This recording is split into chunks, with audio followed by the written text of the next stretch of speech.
All right, y'all. One thing that you need to know, and I feel it must be reiterated, and for those who didn't know, Riley was fucking brilliant. It honestly annoyed me to no end most of my life because they were my younger sibling, and I value my intelligence, and I think I'm a kind of smart person sometimes, even though I'm also a big old dumbass. But in that sibling rivalry, like, it frustrated me how smart they were. Because not that it's something that can actually be measured or whatever, but I do remember I was like, when they took their ACT, I was so like waiting for like, yes, standardized testing, the rubric, the huge guideline that this is the thing everyone measures on. Like, finally, I'll be able to prove that I'm smarter than you, and I'll rub it in your face all the time. And we got the same score. And honestly, I think they're smarter than me. But I think that needs to be said because people who deal with mental health issues with madness, I mean, a lot of the things I've told you that Riley said are kind of like out there and far flung.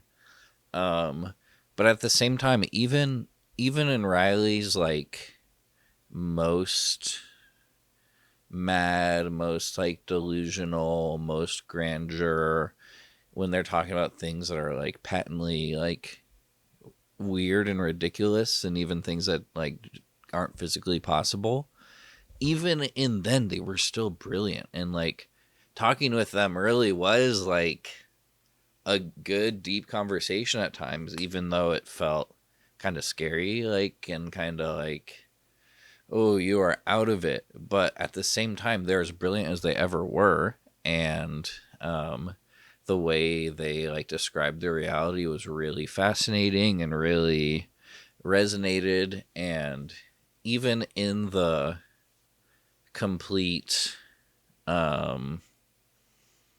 just general weirdness of everything, and in the knowing that their reality is shifted, even in that, like in talking with them, they their brilliance was still there, and it made for such an interesting thing. Like, one of the reasons hanging out with them could kind of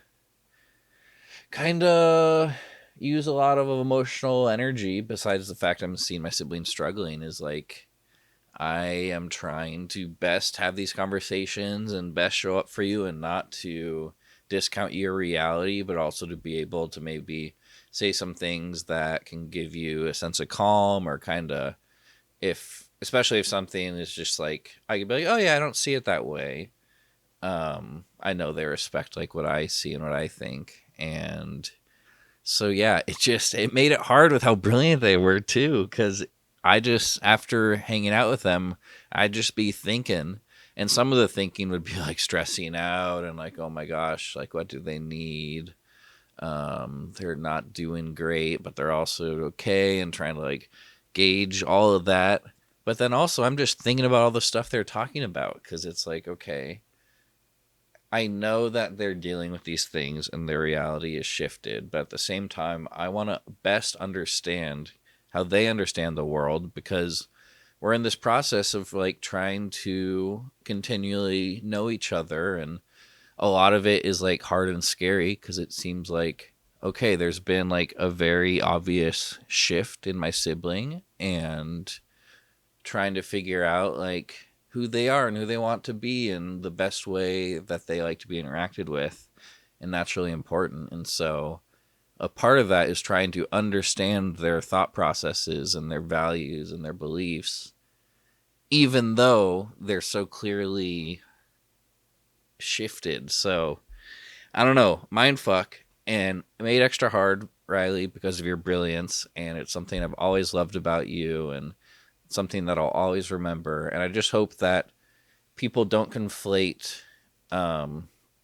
someone's, there's a really good word for what I'm trying to say, like their neurodiversity, for meaning that they're like not wise and smart and brilliant. That doesn't, it's not a one-to-one there. And oh my gosh, so many brilliant people struggle with mental health issues, and like Yeah, I mean, everyone is just going through it to different levels, and there's different things, and everyone's brilliant in their own way, and like standardized testing and all this stuff, like it sucks. It's not something that can ever be quantified.